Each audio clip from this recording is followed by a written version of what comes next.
Madi Touré. C'est Madi Touré. Ah oui, c'est Madi Touré. Ah, on verra. On en verra. tout cas, Madi a toujours été son adversaire. Oui, franchement, ça fait bon. Franchement, depuis plusieurs élections, Madi se présente. Et à chaque fois, en fait, c'est le potentiel adversaire de Maître Senghor. On verra maintenant pour cette fois-ci. Il y a, comme je viens de le dire, il y a une tendance beaucoup plus favorable à Madi Touré. On verra ce que cela va donner. L'avenir va nous édifier. Exactement. Alors, le combat Sathiès, Reug, hein? Zarco.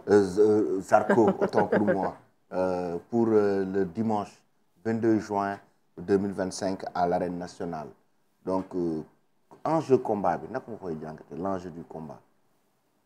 Waaw combat bi am na enjeu trop nag surtout si côté Zarco man je me dis que combat bi nag na combat boo xamante ni si Zarco combat la boo xam ne daf ko war a reyante def le tout pour gagner ko. de même aussi tamit Sa Thiès aussi tamit war a reyante jëm a def le tout pour bañ a am défaite si combat ndax. dafa am défaite contre Eumeu Sène donc combat bi combat bu koy wàcceel su fekkee ne daf ko perte donc enjeu bu rëy la quoi. enjeu bu rëy la si ñoom ñaar ñëpp. mais moi je me dis que Zarco dafa war a rayante pour. rayante qu'est-ce que tu entends par rayante booy wax rayante lan ngay woowee rayante. ren c'est-à-dire mooy dafa war a joxe lépp si combat bi aussi tamit. mu bañ nag combat boo xamante ni parce que man je me dis que combat yi mu def yëpp dernièrement mi ngi ci soog a am combat bu tax ñu naan combat. parce que auparavant ñi mu doon dajeel moo leen mag ci côté maturité moo leen mag ci côté doole. donc bii am na moroomam ou bien sax moom moo mag Sa Thiès mais ci côté doole ak xam-xam mun naa ne ñoom ñaar ñoo yem. ñoom donc il faut. mu rey boppam pour que mu mun gagner combat pour mun def confirmation bu bëggee dem ak combat ak ñoom Balla Gaye ak ñi nga xam ne ñoo nekk ci kaw. confirmation boobu noonu lay laaj quoi. lan nga xalaat ci loolu. man li ma ci xalaat leen la comme Cheikh Tidiane fu mu waxee rek Zarco combat bi moom la war a gën a jaral que Sa Thiès parce que instant yi moom dafa tardé ci làmb ba pare instant yi dafa nekk di yéeg.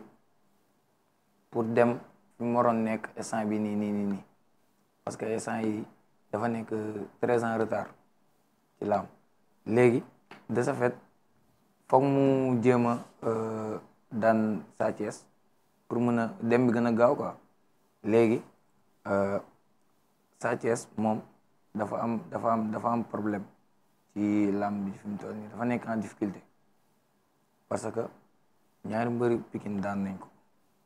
ci défaite la mujjee après du victoire la war soxla. te moom instant yi nii combat bi ci la war a gën a am calme ak étude parce que moom toujours offensif lay bëree alors que ni Zarco moom il est toujours en défensif. moo tax combat bi ci ñoom ñaar ñëpp dina metti. Sa Thiès bu ñëwee taxaw dina metti ci moom dina metti ci Zarco bu ñëwee taxaw dina metti Sa Thiès. Donc, je pense que c'est une opposition de style, hein, Teneng. Bon, pas vraiment, en fait, une opposition de style, quand on sait que tous les deux lutteurs sont très explosifs. Maintenant aussi, il faut savoir que la pression est beaucoup plus du côté de Sa Thiès. Sa Thiès, en fait, il a essuyé une défaite face à Eumeu Sène. Son combat contre Reug, certes, il l'a gagné, mais bon, ce n'était pas vraiment une victoire très flagrante. Il a fallu, en fait, un recours et tout pour lui permettre d'avoir en fait cette victoire-là. Maintenant, la pression est beaucoup plus du côté de Sa Thiès. Zarco, depuis son retour, il a quand même en fait eu beaucoup de victoires. Je pense qu'il a je pense, eu 6 ou 5 victoires d'affilée. Il a battu en fait des jeunes, il a battu Gris Bordeaux. Ce n'est pas quand même en fait un petit lutteur. Et je pense que ce sera en fait un très grand choc entre deux lutteurs. On a vu que durant les face-to-face, c'était très chaud. Donc, cela veut dire que pour ce combat-là aussi, ce sera très explosif. Donc, très explosif. Maintenant, l'état de forme des deux lutteurs. Là, par exemple, si on voit le dernier combat de Sa Thiès contre sa dernière victoire, en tout cas, date contre Reug. Donc, là, si on analyse le combat de Sa Thiès, on voit que c'est un combattant explosif et en même temps offensif. Il Là, n'attend pas. par exemple, on est d'accord que Sa Thiès, lui, il va tout le temps vers l'avant. C'est vrai. Donc lui, il va tout le temps vers l'avant et il a toujours gagné ses combats ainsi. Donc, mais l'état de forme de Sa Thiès et de Reug Reug naka ngeen koy jàngatee et de Zarko autant pour moi. waaw man moom personnellement Zarko laa gën a jàpp moo gën a nekk ci forme. ndax lan. parce que physiquement. Dès le pronostic des Sénégalais, on voyait en fait une tendance beaucoup plus favorable à Zarko. C'est-à-dire qu'on disait certes que Sa Thiès l'avait battu. Donc il y a peut-être une petite ascendance du côté de Sa Thiès, mais néanmoins, Zarko en fait part favori.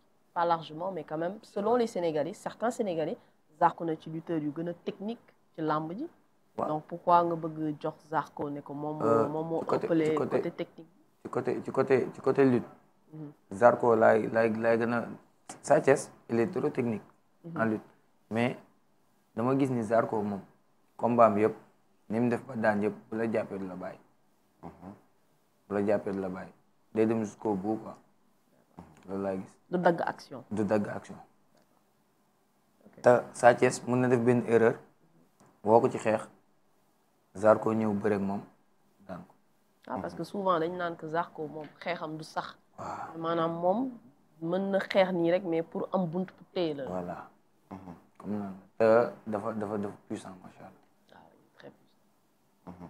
Donc côté xeex côté bagarre Sa Thiès est beaucoup plus à l'aise que Zarko mais la discipline au niveau de la bagarre aussi. Parce qu'on voit que Sa Thiès donne beaucoup plus des crochets et Zarko est beaucoup plus dans les jabs, dans les directs. Discipline côté bagarre. Est-ce que aussi là-bas Zarko n'a pas. donc soo ko tegee pression dina ànd ak xelam. mais Sa Thiès ni muy attaqué parce que booy xool nit ba attaqué boo dul dóor ay direct ay crochet kese pour ñu jël la ñu daan la dafa yomb trop.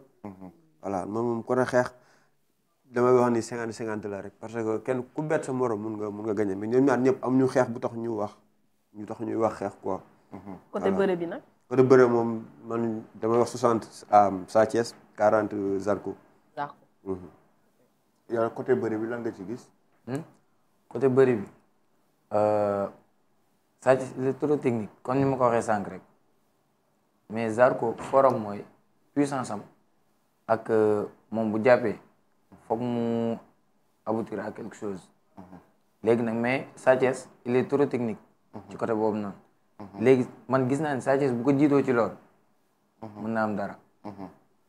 mais Zarko bu ko ci jiitoo tamit Sa Thiès mën na. open press physiquement pare na parce que man je me dis physiquement pare na parce que